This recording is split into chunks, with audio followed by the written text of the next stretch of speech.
Hi, everyone. It's Dr. Z, and welcome to another episode of Next Up Narcissism.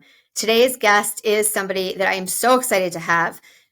She is probably one of the most intelligent people I have ever met and is just extremely badass.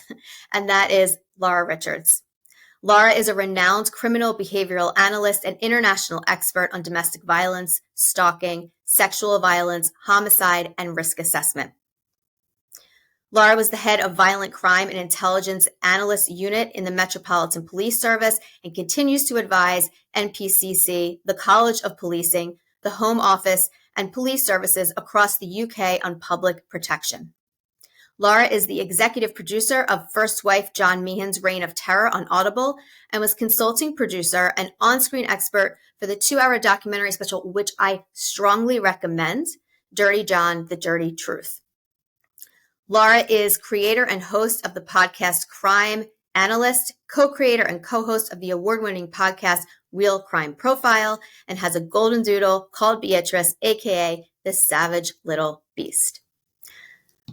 Laura Richards is an expert on coercive control and talks about it in such a way that really allows people to truly understand just how nuance-based coercive control and domestic violence really is.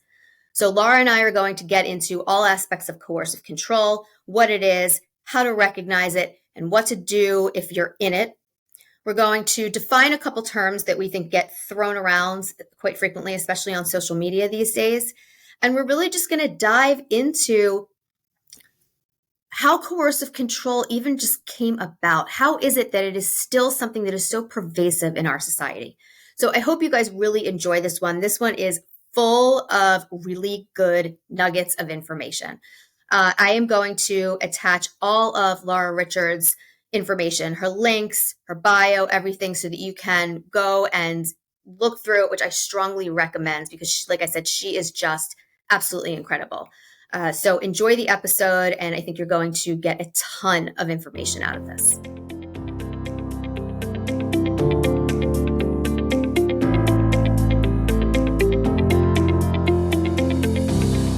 So today we have Laura Richards with us, and for those of you that listen to me, you know how much I adore her and respect her and think she's absolutely brilliant.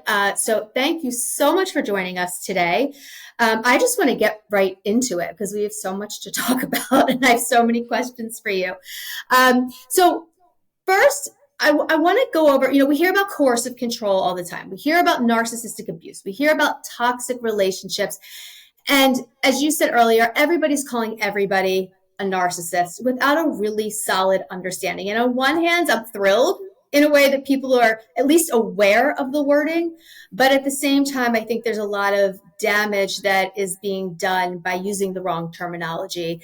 And I really want to get into it with you on what the terms mean, how to appropriately use them, and what these terms look like and how they're manifested in actual real relationships, and maybe kind of talk about a couple cases that you've worked on to see how this looks so people can identify it.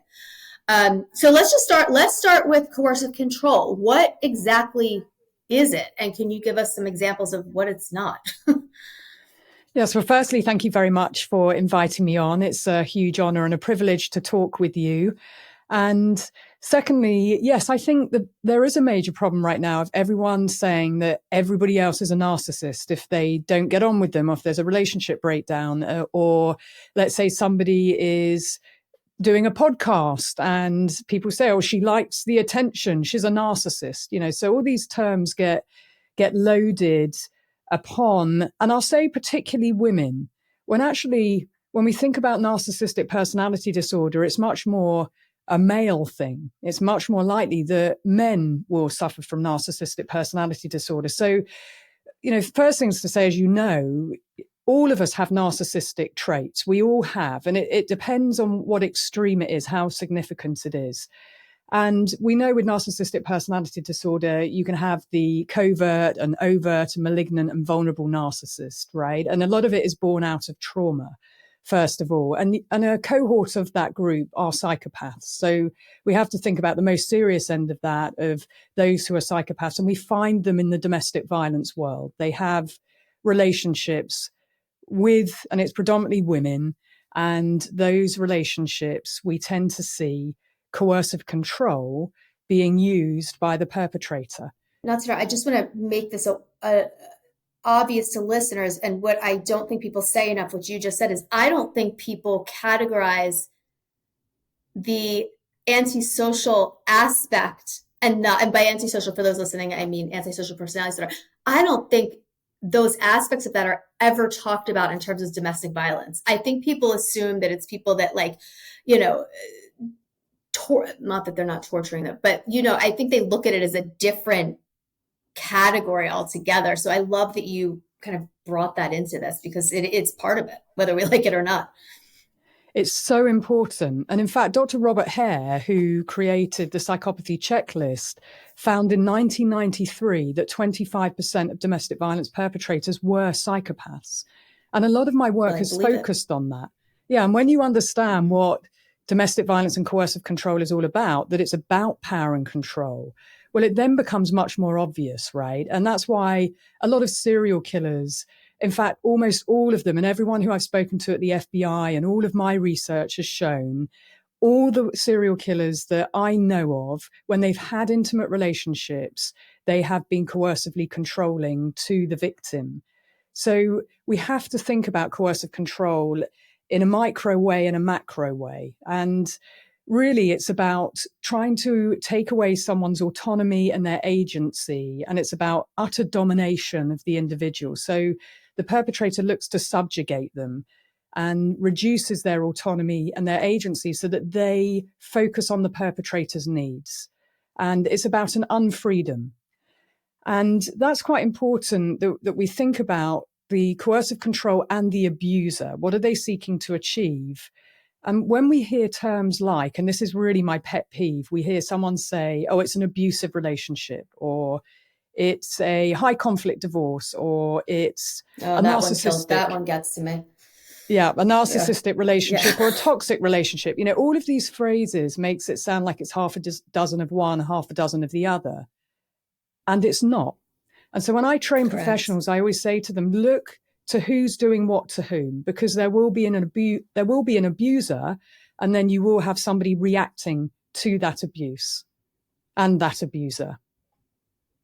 And oftentimes we see that reactivity to the abuse when it's taken out of context, which is why this is so hard to explain to people, because the abuser will oftentimes highlight the reactive abuse, the reaction of the other person, which out of context sometimes looks abusive, but it's not. It's a very normal, oftentimes survival type response that you're giving. It's, they push you to this point. Of course, that's going to be a response. And the function of that response is not the same as the abuser's behavior. The functions are inherently different. And on the surface, I think that's where people stop and say, well, he did this and she did this, and it's both of you. It's a high conflict divorce. You guys figure it out. You're adults. And that's not, that's where, again, it gets particularly women into trouble, because that's not the function of their behavior, and it's couched in a completely inappropriate context.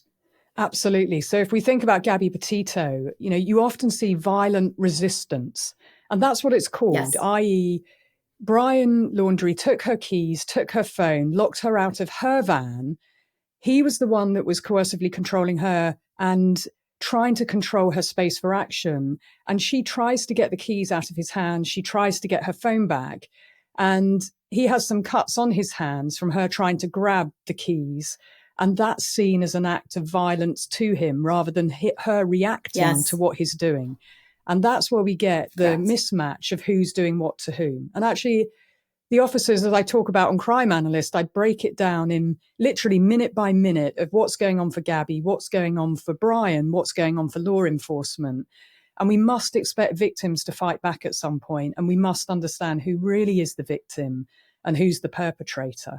And again, what I see in, with teenagers or young people, I see that these new terms are coming in, like breakup violence or teenage or teen dating violence. And people are saying there's this new phenomenon of breakup violence. And it's really unhelpful, because what we see is actually it's about coercive control. And then when a victim says, enough and I want to leave the relationship, even though they may have been dating just a handful of times, with that finality, that's when you see violence, abuse, and sometimes a girl or a woman being killed. And I'm thinking about Lauren Dunne Astley here, who was 18 in Massachusetts on July the 3rd, 2011, when her ex-boyfriend, Nathan Fujitsu, lured her to his home address. And he already clearly had in mind to kill her. He was trying to get back with her and she said no. And he then strangled her with a bungee cord and sadly killed her and disposed of her body in a marsh area, tried to alibi himself and did all sorts of things to cover his tracks. Not very well, I hasten to add. But everybody turned around, including her family and professionals, and sadly they called it breakup violence, as if this just came out of the blue. And it didn't, because when you look back at the relationship, it was on and off for a long time, just like Gabby and Brian. Yeah. Not necessarily physically violent, but he was controlling. He was controlling and he was jealous. And that's what we want people to think about. I think people don't see that because there's so much shame. There's so much guilt. There's so much confusion. There's so much doubt that they're not talking about any of that, if they even see it at all. Right. And then the breakup violence suggests that exactly like you said, I love how you said it, that it suggests that nothing was violent until the breakup, as if that somehow makes it borderline acceptable. Yeah, because she did X and then he did Y. That's right. That's right. Not the months or even weeks of coercive control that happened that was never identified. And then this is why people don't come forward, because they don't even know how to explain it. Because I think there's no, which I think you're spearheading all of this to do, but there's no platform or room within domestic violence to explain that, because it's not something you can necessarily see in like one isolated event. It's this culmination of things that makes up coercive control. And I think, one of the things that you do that I love is you explain it in such a way that allows for that larger like airplane view down rather than these isolated events, which in isolation don't really make sense. Yes, and that's exactly it. You look for the pattern. And so this is patterned behavior.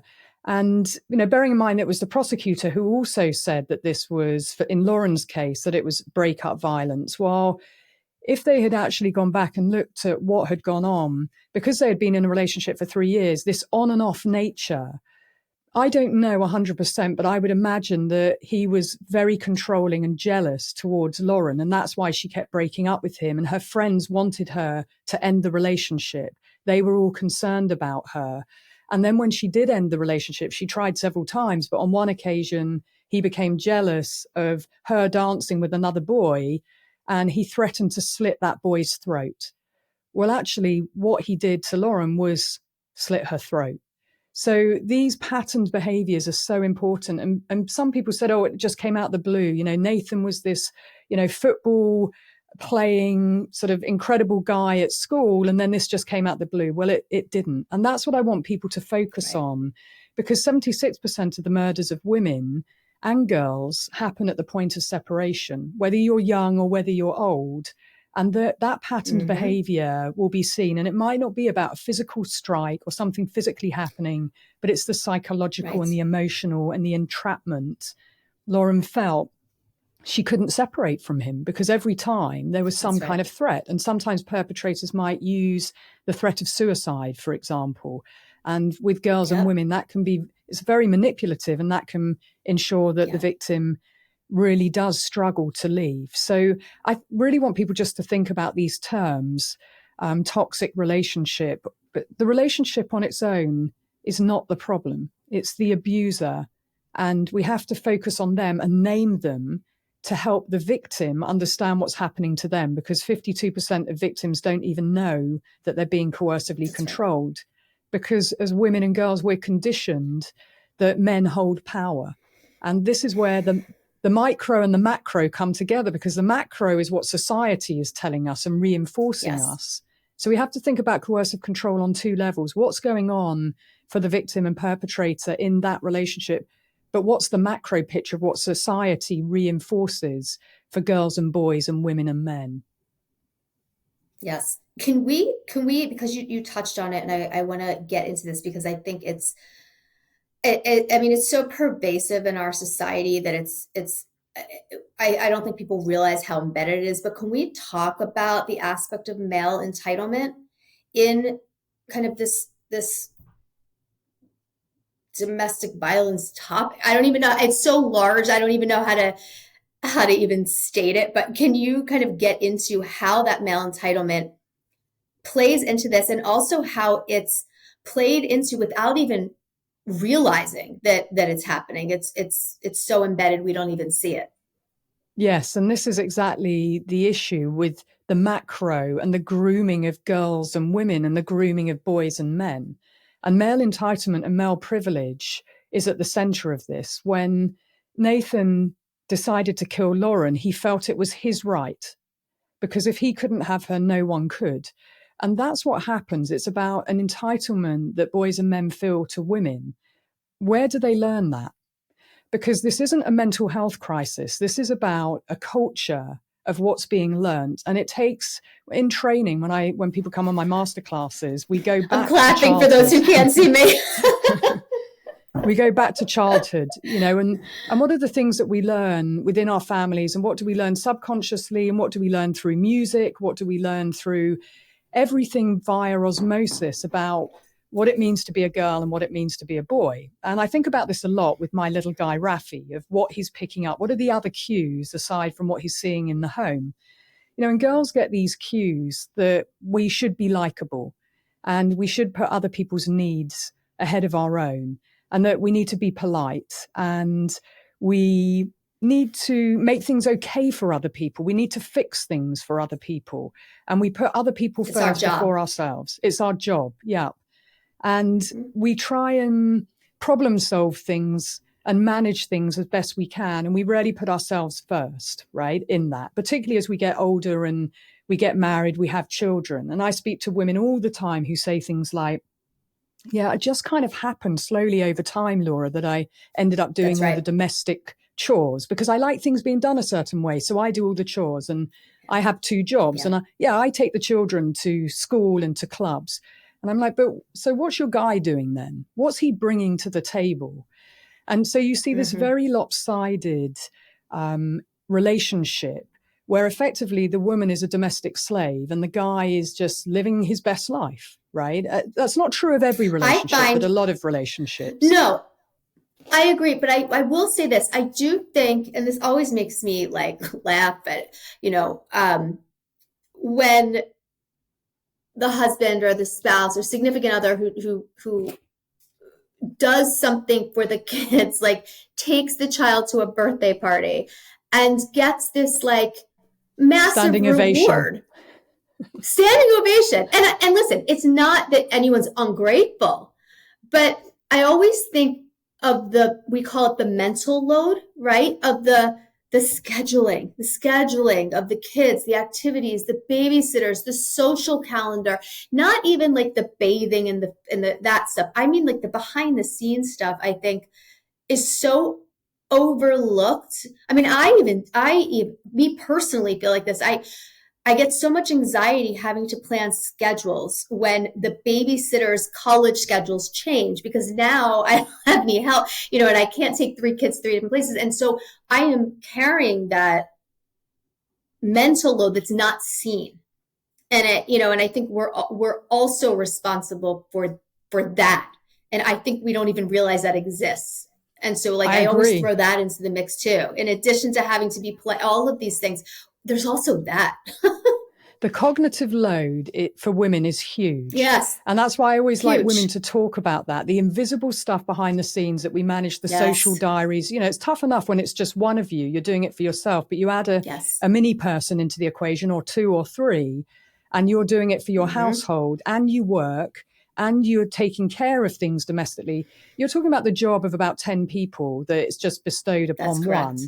So, and women don't like to disappoint either. And I'm saying generally because that's my general, it's within me, but it's within most women that I talk with and girls, that they don't want to let people down. They don't want to disappoint. They want to be likable. But when we look at boys and how they tend to be socialized, we hear things like boys will be boys, i.e. they can do as they please. Everything works for them because they're a boy, because we're in the patriarchy.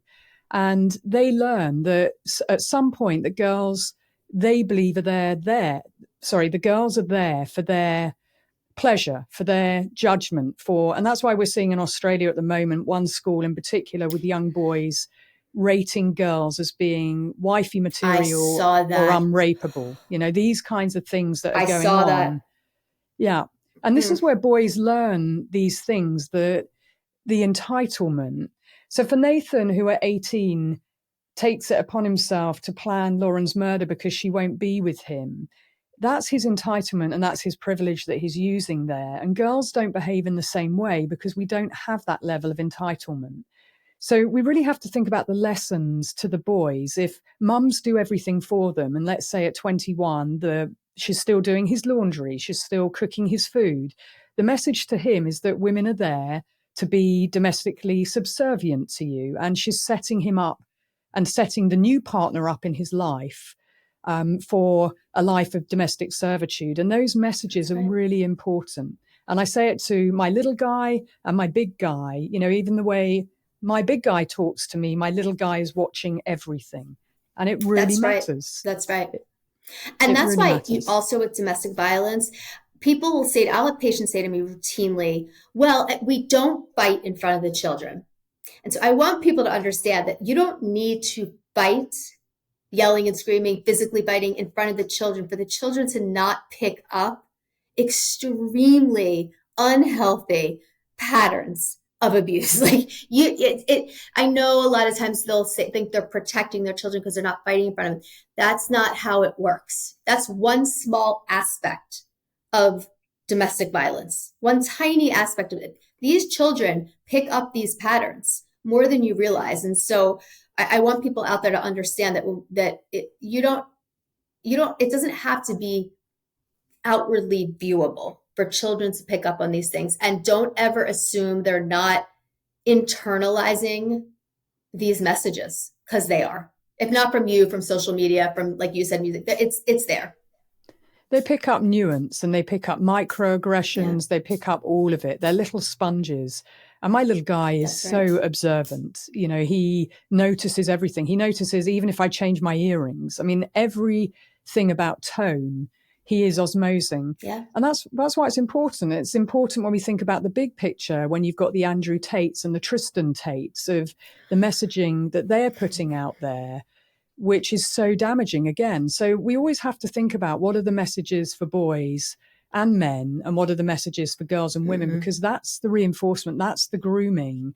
And that's where I see, it wasn't in his 4th decade of life that he decided to kill her, that it came out the blue. His entitlement was clear. And I think about pretty much every case, even with Gabby Petito, Brian Laundrie felt it was his right to behave in that way. And he was reinforced by those officers where not one of them saw him as the problem, when he clearly was. I've never heard a domestic violence I've never heard a domestic violence victim, if they are called a domestic violence victim, laugh outright at being called that by a police officer. And there were so many cues within that interaction that they had that were missed. And I want people to pick up the clues of what's going on. And we see it in relationships, we see it, the micro and the macro, and often the cues that can be insidious. And they may not be overt red flags, but they might be microaggressions, but they're certainly almost always about control and controlling the narrative and controlling the victim. And if they cannot control the victim, they will try and control how people view the victim. They will try and damage and discredit. So again, you're always looking for the concentric circles around the victim and the perpetrator in terms of what the abuse looks like and the impact that it has on a victim who often internalizes it, that it's their fault. And they're often right. particularly women, they feel it's their fault, and then society reinforces the victim blame that it's their fault. And there's nowhere for them to, there's nowhere for, it's such a small space for them to try to figure out what's even going on, because not only do they not realize it's happening to them, but then you have law enforcement that's not giving them the space or the platform to realize this is going on. You have family members who have been isolated for so long, so they don't see what's going on, right? You have social media who saw these amazing pictures Gabby's posting. You would have had no idea, right? So there's no space for people to even take that pause that's so necessary to identify these patterns, even if they know what they are, right? Like, I mean, how many people do you work with who know the signs, know the red flags, but yet find themselves years later in this going, I don't know how I got here. So it's like you said, it's so unbelievably insidious. Not to mention, by this point, they're more than likely isolated from family members, from friends, because it's been a deliberate effort the entire relationship. So I guess my question then would be, given these micro and macro kind of red flags and patterns, what would you say would be the most, how do I put this, non-obvious patterns that people who maybe either are in the relationship or outside of the relationship that aren't, that are kind of watching it almost like outside the fishbowl, I like to call it. What are some non-obvious patterns that they can look for that would never even be on their radar otherwise? And if they're listening to this, they can kind of take that and use it. Well, I think things like, who's meeting whose needs, i.e., if you've just got one person meeting the needs of another and everything is one way, and you've got, let's say, a female who is doing all the domestic chores, working 2 jobs, looking after the children, is bringing everything to the table and meeting the demands of, let's say, a man. And maybe she's happy doing that for a time, but the problem comes when she starts to be unhappy with that arrangement. And that's when we tend to see it move to maybe something physical or sexual in terms of abuse. So for me, it's always about looking and listening to what a victim or a potential victim is saying about the hygiene and health of the relationship. I mean, once we get into risk assessment, one of the biggest tells for me is when talking about what's going on in their sex life. And from that, I can understand whether it's a healthy relationship or not, the emotional hygiene of a relationship. And if you've got things like, someone who is being devalued or belittled or diminished by the person who's meant to love or care for them the most, well, these are the red flags that tend to get missed 9 times out of 10. So an example of that is where Brian Laundrie devalued Gabby in front of the officers and said her little website, and kept putting her down for the things that actually were paying for them to be on that trip. But he had to put her down and he had to devalue her. They were missed. I love that example. Yes. Yeah. And we see them every day, actually, when people talk about their relationships. And we hear those things, and the point is, when you're in a relationship, you want your partner, if it's healthy, to be the best that they possibly can. You want them to live their best life. You want to raise them up and you vibrate at a higher frequency together. So if you've got someone trying to diminish and make someone else's life small and control them, well, that's clearly very unhealthy. So again, it's about in lifting people up in relationships in terms of the health of a relationship. And you only get one life, right? So you want to be with someone who's equal to or greater than. And if you're seeing that, like with Gabby and Brian again, I mean, I could see her doing a lot more on the social media front. She was a natural in front of the camera. She was going to go places. And what was Brian doing? He didn't have a job. She was paying for everything. She got the van. And he was really just doing a bit of quite freaky art, drawing quite disturbing pictures and not actually really contributing anything to the relationship, and he felt that really deep down, he was punching above his weight, and he was. And that's why he felt the need. It was his insecurity to devalue her. So look for that it's really important the way someone talks about their partner, whether they are raising them up. And equally, if they're put on a pedestal where it's magical thinking and it's not true, well, that's also a sign that there's a problem going on. Can you give an example of that? Because I think that's super important, that it's not just the devaluing and the knocking down of the person, that it's also this really kind of grandiose pedestal kind of view they have of them. Can you give an example of that for people? Because I think that's important. Yeah, I mean, when someone talks about their partner, if they are putting them on a pedestal, but actually what's going on behind closed doors, i.e. they're saying publicly one thing about, how incredible their partner is and what they do at work, and that they're, this incredible executive or whatever it might be.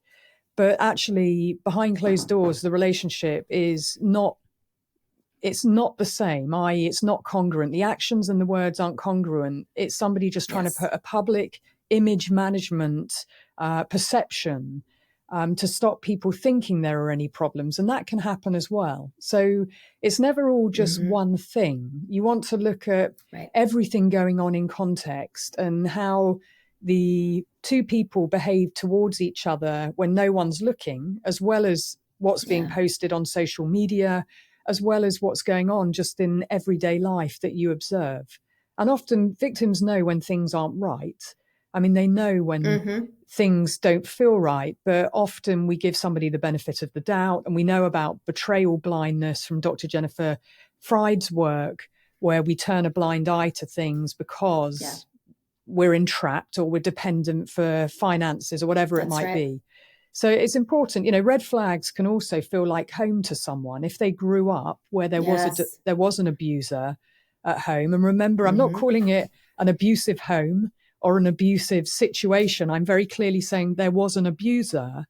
Then they may think that those red flags, that's what a relationship is. And therefore they have been okay with what's going on in their relationship because that's the only thing they understood about relationships. And that's why healthy relationship, age-appropriate education is so important for girls and for boys to know what's healthy and what's not. I always say that, exactly, because sometimes red flags feel super familiar, and whether people realize it or not, they can be experts in that pattern, right? Because they know what comes next, they know how to predict it, and they know how to handle it and manage it, even if it's so unhealthy.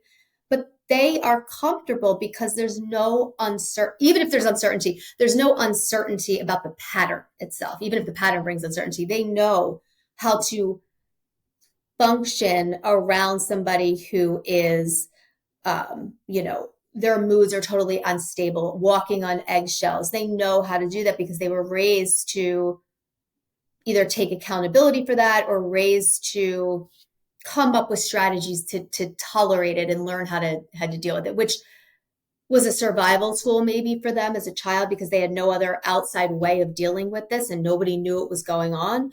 But as an adult, to still use those patterns when it's not necessary, but yet they continue to do it.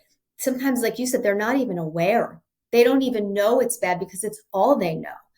And so that's why I really wanted to hit it. Like, what are some of these really kind of not things that are just not noticeable necessarily because it's so embedded? Yes, and it really comes down to when you've got coercive control that the victim has unfreedom, i.e. they don't have freedom to choose. I love that word. Yeah. Unfreedom is probably the best way to describe it, that they don't have free choice. They don't have autonomy and agency. They might think they do. And that's also something that's interesting. So again, you're looking for these signs, and equally sometimes when perpetrators abuse, because a lot of the abuse is seen as acceptable, they're just carrying on because it's what they've always done, or they think that that's what men do. And coercive control really is just turning, the notch up a little bit more along that spectrum of what's acceptable and what's not. And I think because of that wider society view or traditionally the view has been where the woman's work is in the home and child raising, and yes, she can work as well. So in fact, she actually does more and more and more in that relationship and is loaded up more and more and more. And, often people think, well, it's a woman's job to fix Yeah. the Yeah. perpetrator. And that's why, I would say to women, you're not his rehab.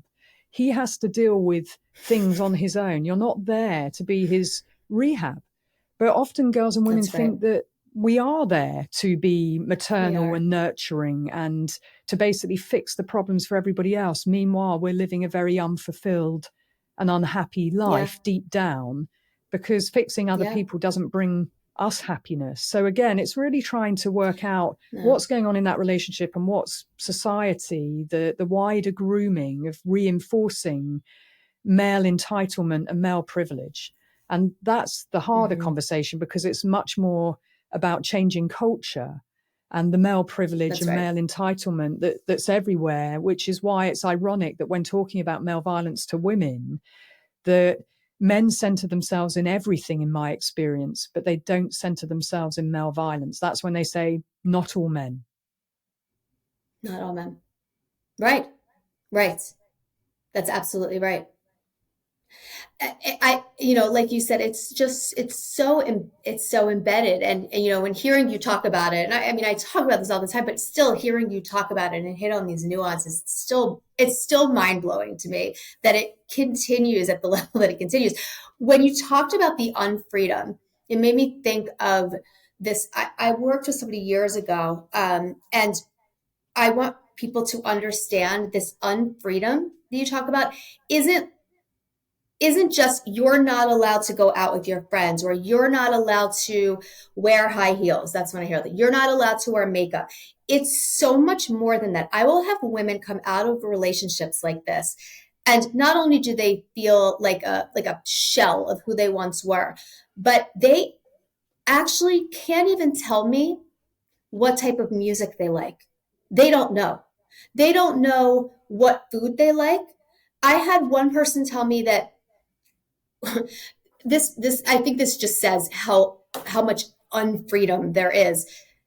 She was so frazzled because she went to go to bed at night, now in this bed without her partner, and she couldn't figure out what side of the bed. It still gives me chills. She couldn't figure out what side of the bed she wanted to sleep on because she had never been given a choice. And we think about that, we take that for granted. I mean, I don't know, it never occurred to me. I just picked a side and I slept on it. But she wasn't even allowed to have the freedom on that small of a level, to the point where when she got out of this relationship, she had, I mean, we talk about not knowing who you are. She couldn't make the tiniest decisions.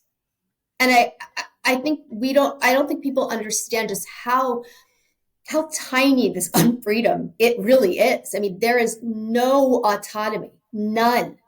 It's stripped away, and so slowly you do not realize it until you don't even really have ownership of anything, even your name. They will even change your name and give you a nickname, or tell you they don't, even down to your name. I've seen this happen where I don't know, I'm not gonna call you Jamie. I'm gonna call you Rachel because you look like a Rachel. You don't even have your name anymore. It's so down to like the tiniest things. Yes, and it's very insidious, and it's gradual over time. I have worked on cases where the perpetrator will issue a book of rules and regulations, right? But often with women, it's much more subtle and it comes in gradually.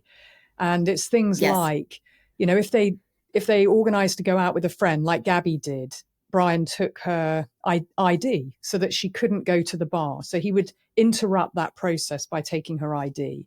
Or they create such a fuss, create an argument before you go out, and therefore It's she not stops worth it, going out. Yeah, it's not worth it because she doesn't want right? to It's aggravate not worth him it. and create an argument. So Yep. before she knows it, she's totally isolated.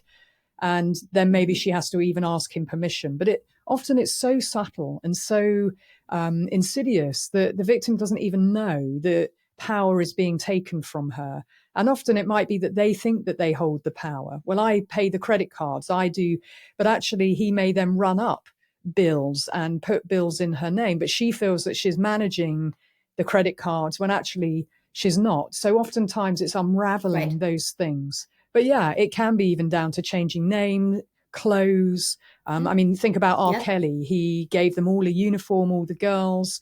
He took Yes. everything that identified them, everything Yes. individually and idiosyncratic away from them, and really treated them like prisoners of war. And that's what we have to think about with coercive control. It's very much like how prisoners of war are treated. They're stripped of everything over time.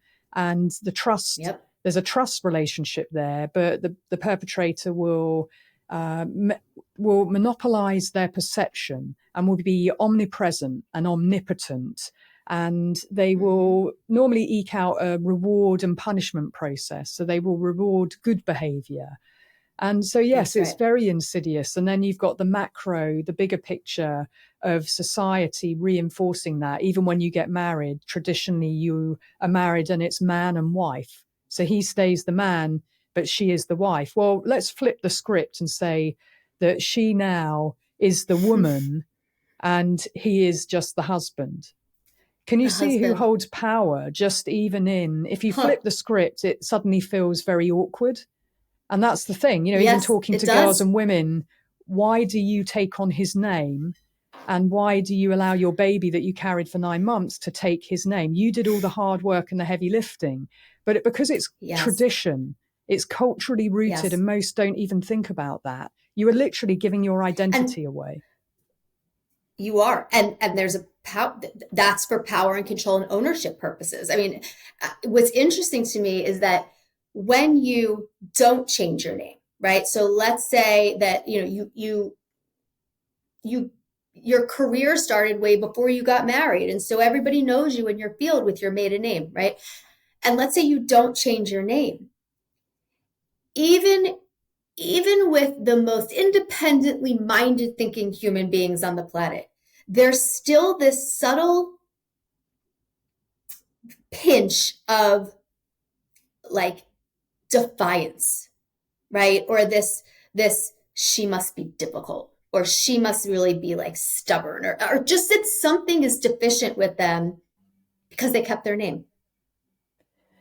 Yes, and that's why it's interesting like when you flip the script vibe. or you challenge it. You know, it marriage was funny. Marriage was about property and right and possession. And that's why walking down the aisle in a traditional Western marriage, the father of the bride hands you over to the next man. You are being handed over. And that's why you don't get women speaking at the wedding breakfast. It's men. It's the father of the bride. It's the best man. It's the groom. Women don't have a voice. You're just being handed over. So yes, when you start to think about the tradition and the culture, it makes much more sense. And that's why you see in a lot of the news headlines when a woman is killed, she's just called the wife. Yes. Can you actually, I want to, there's two things I want to talk about. I want to make sure before we finish that we talk a little bit about the issue with the headlines, because in the media, the way men who murder women are viewed, are called, the terminology that's used and not used. Can we just touch on that a little bit? Because, one of the things I love is when like that you cross it out and say, and call it what it is. And it, like you said, it flips the narrative and then it's extremely upsetting and disturbing. But the way the media headlines it initially, it doesn't have that to it. It almost looks like, almost like this, again, this pinch of, what did she do wrong? How'd she piss him off so bad to then have him kill her? What did she do? Yes, I mean, previously, and tracking this across 30 years, you would see headlines of what drove him to kill, as if, somebody made him do it. And they were originally the headlines that I would challenge. We don't tend to see that quite so much anymore. But what we do tend to see are things like, and I'm thinking about Hannah Clark in Australia, her and her 3 children, Aliana, Liana, and Trey, were all set on fire by her ex-partner, Rowan Baxter. And the initial headlines about that case in 2019 were memorializing him. They were father and 3 children dead, and underneath was his whole CV of his sporting achievements and things that he had done.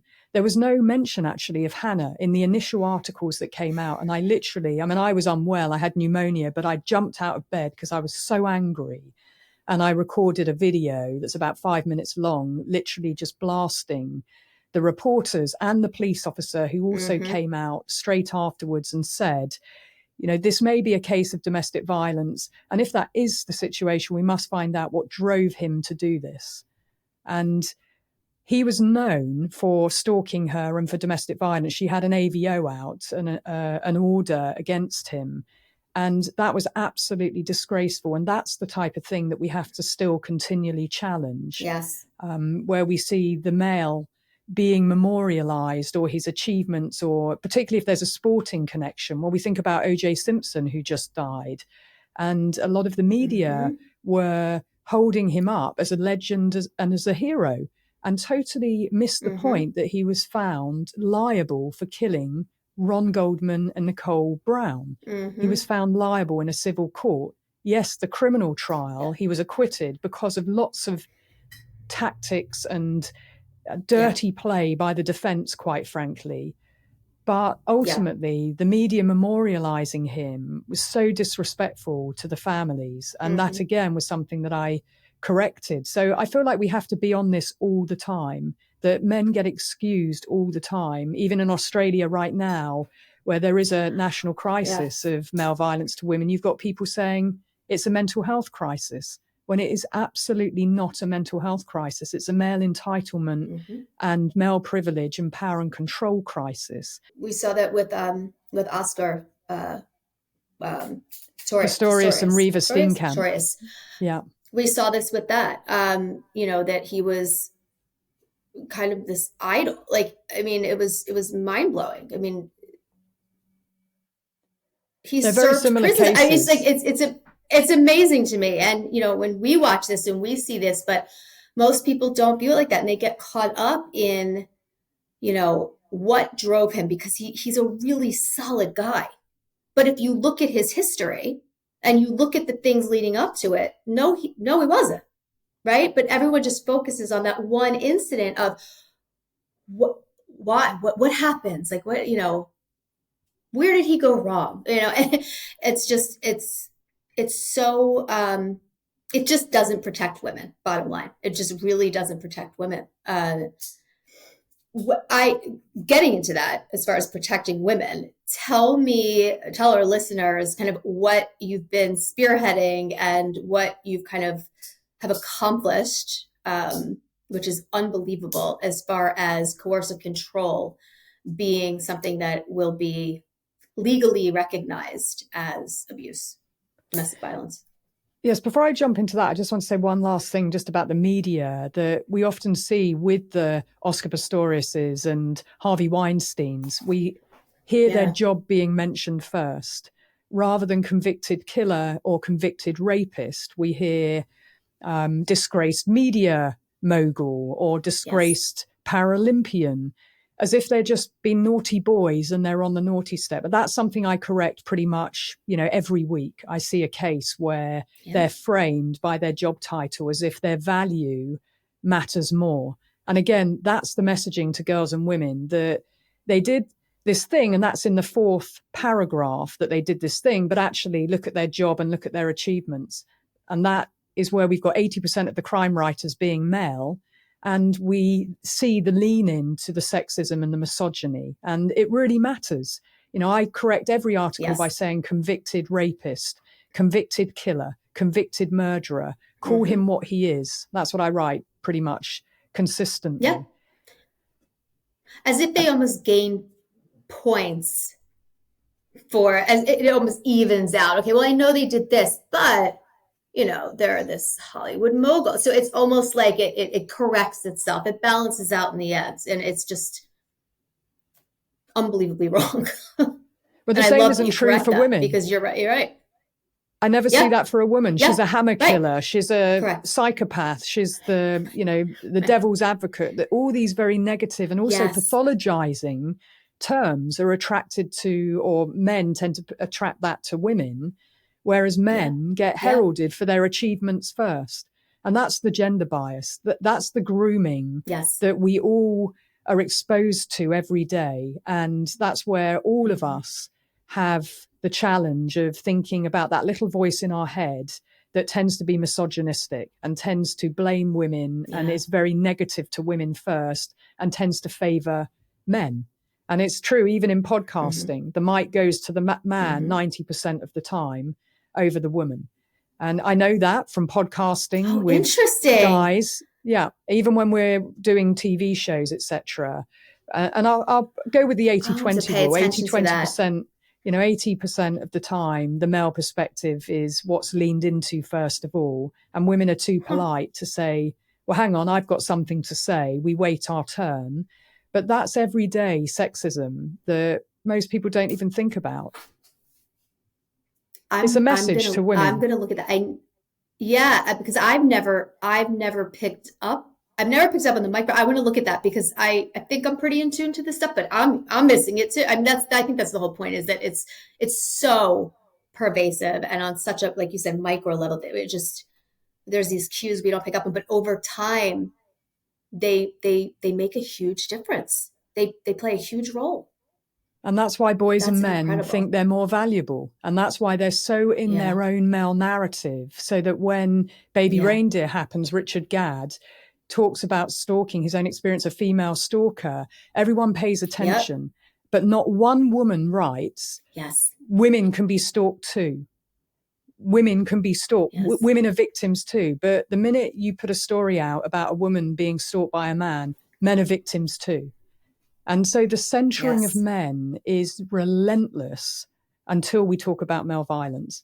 And they're the cues that we pick up every day about value, who's valuable and who's not. And boys and men are always valued much more than girls and women. And that's why it's every day, every second, every minute we look to where that plays out, because that's the messaging for boys and men when they feel more valuable and that their opinion matters more. They may not even be an expert on what's being talked about, but they will give you their opinion as if they are. And so we have to pay attention to it.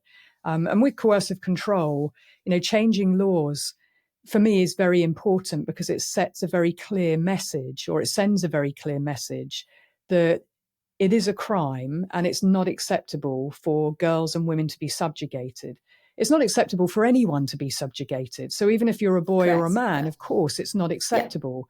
Yeah. And I have work cases where men are victims. And the fact that I even need to say that, because I know that people say, well, men can be victims too, but it doesn't happen the other way around. Yes. Yeah. Yes. And so I will put that out there. But often coercive control only works because of patriarchy.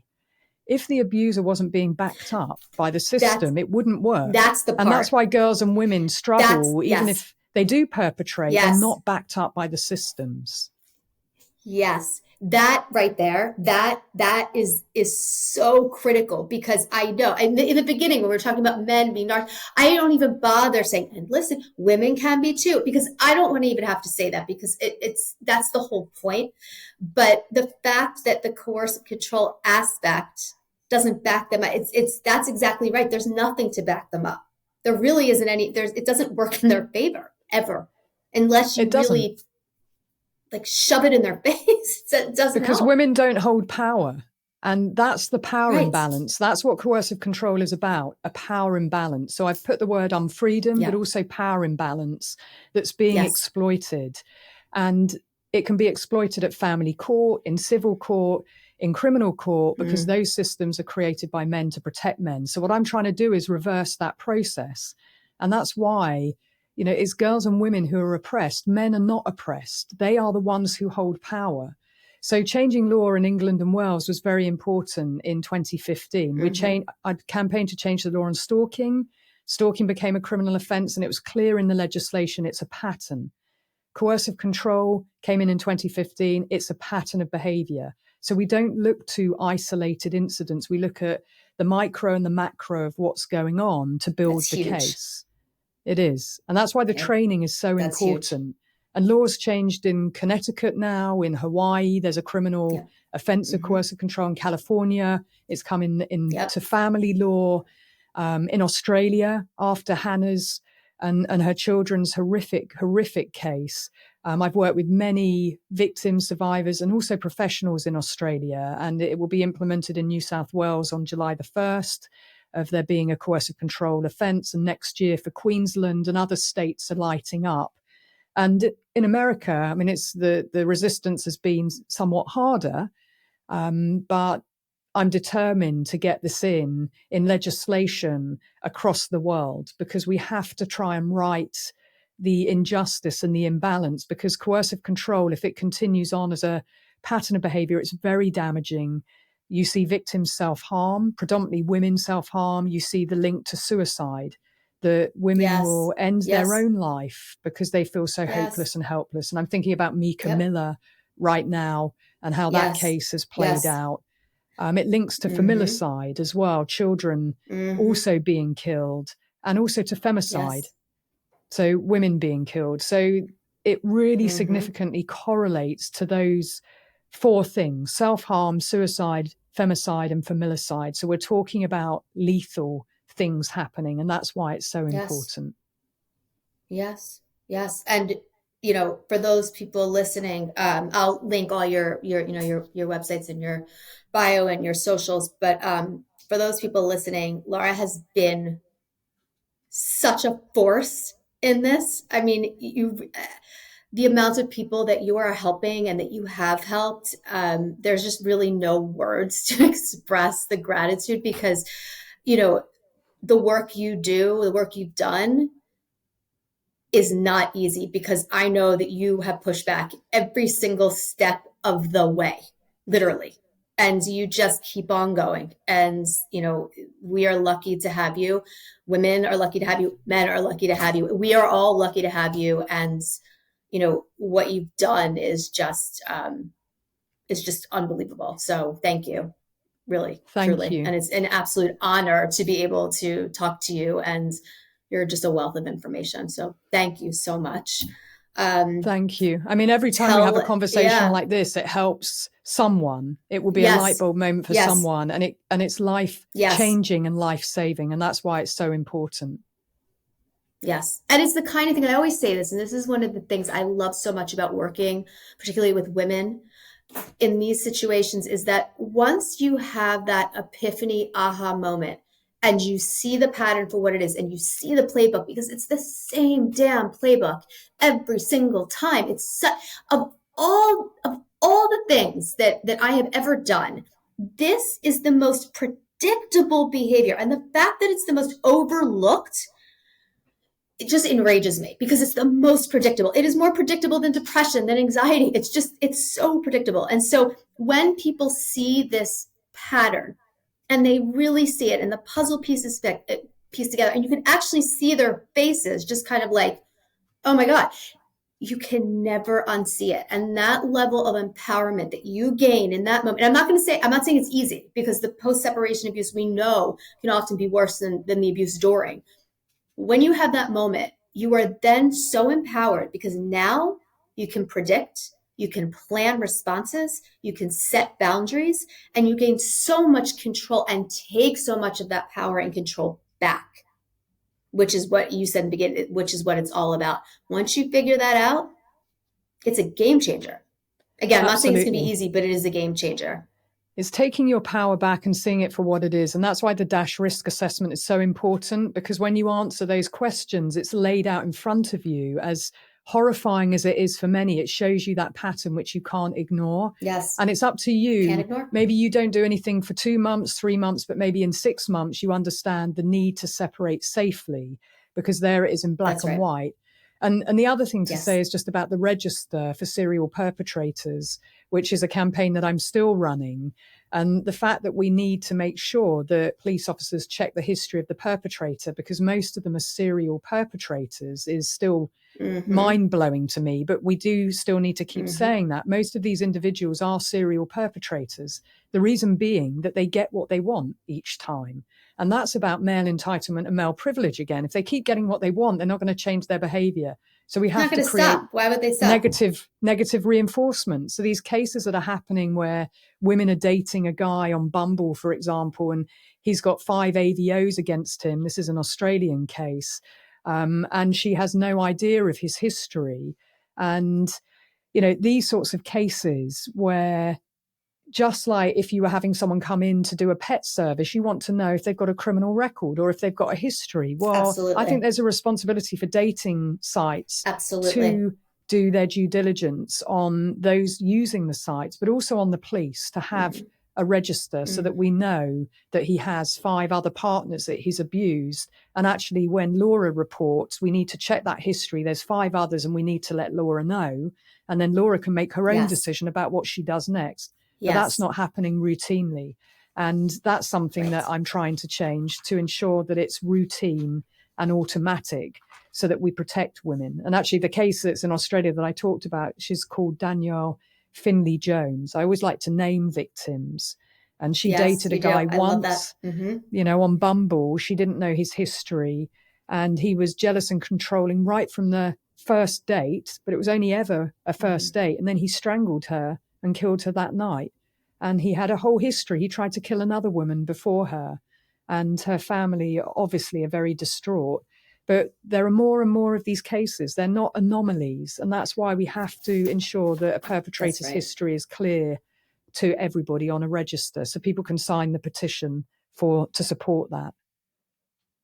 Do you think, and I'm going to assume the answer is yes, but do you think that the reason why this backgrounds in these histories and these, restraining orders and all of these things are not looked at is because it's viewed as women, quote, complaining, or it's subjective and there's 2 sides to every story. And so they're not going to run with that as fact because it's a he said, she said game.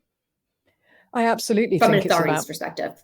I think it's about misogyny, plain and simple, actually. Yeah. It's the reason why when women come forward, they're not believed.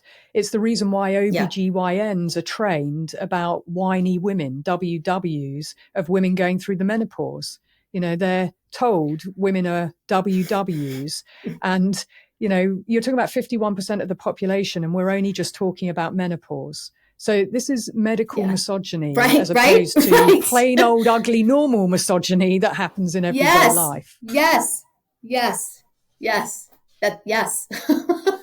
It drives me mad because it's something that we should all be talking about, because women live longer than men, and we go through the most significant changes with our bodies, particularly if we have children. And yet pre-1993, no women were in any medical clinical trials. Men just negated us.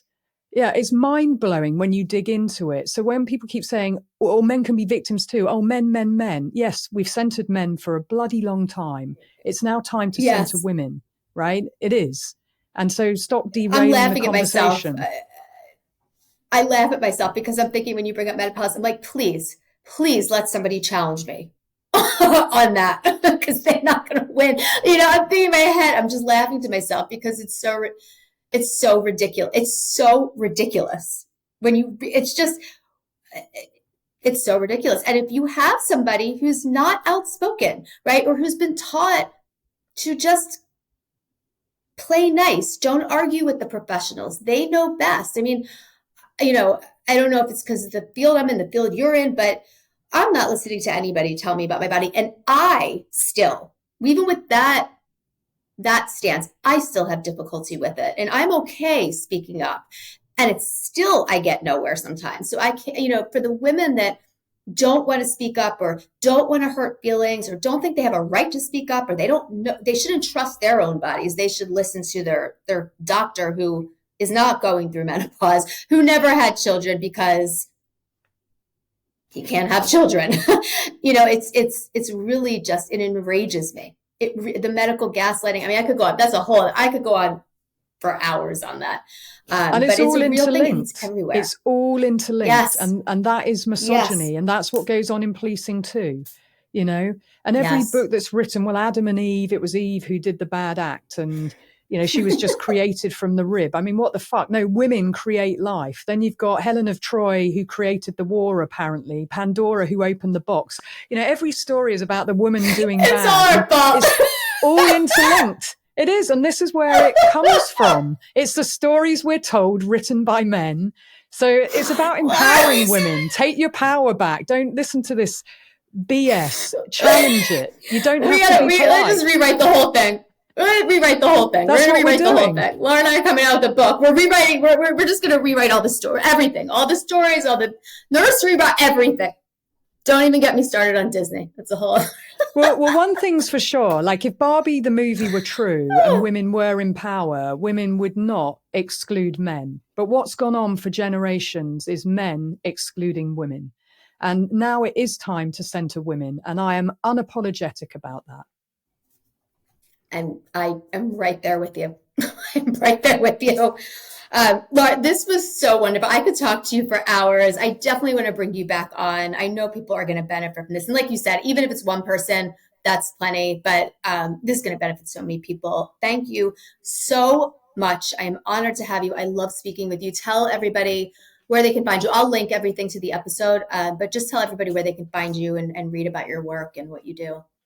You can find me at thelaurarichards.com, which is my website. Also, the riskchecklist.com. Please go on that website if you are being subjected to coercive control or abuse. Crime Analyst podcast and also Crime Analyst YouTube. I have different content going out. And you can join the Crime Analyst squad. If you want to continue these conversations, go to patreon.com/crime analyst and come and join the squad where we have a community chat and a happy hour and we explore much more in detail about the episode. So yes, I'm on X or Twitter at Laura Richards 99 and at The Crime Analyst, and Instagram at Laura Richards 999 and at Crime Analyst.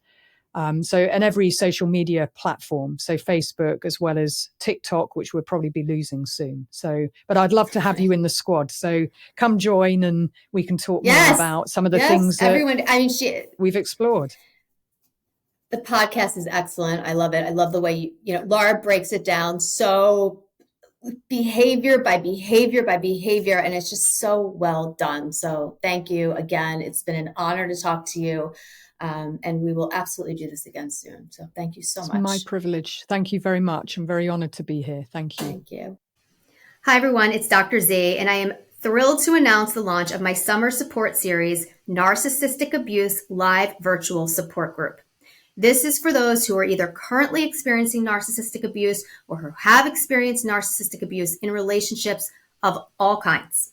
You can register for the support group series on my website, drjamiezuckerman.com, and click the Workshops tab and scroll until you see Summer Support Series Live Virtual Support Group.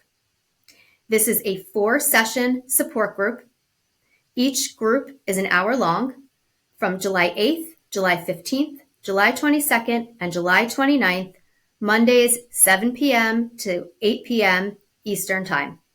Again, to register and to get more info, head to my website, drjamiezuckerman.com, click on the Workshops tab, or if you have any questions or need additional information, please email info@drjamiezuckerman.com. Again, that's info@drjamiezuckerman.com. Thank you for tuning in to another episode of Next Up Narcissism. I hope you found it useful, but most importantly, I hope you found it validating. Want to work one-on-one with me? Visit my website at drjamiezuckerman.com to book a personalized coaching session, and be sure to check out my on-demand workshops on topics like co-parenting with a narcissist, life after leaving, anxiety management strategies, and more. Again, that's drjamiezuckerman.com. You'll also find links to my interactive workbooks, merchandise, resources, and newsletter sign up. Next Up Narcissism is as much your podcast as it is mine. I want to hear your feedback and what you want to hear. So make sure to leave a podcast review wherever you listen, or send an email to nextup@drjamiezuckerman.com. Again, that's nextup@drjamiezuckerman.com. Be sure to subscribe so that you never miss an episode. And as always, thank you so much for listening. Make sure to tune in next week to see what's up next on Next Up Narcissism.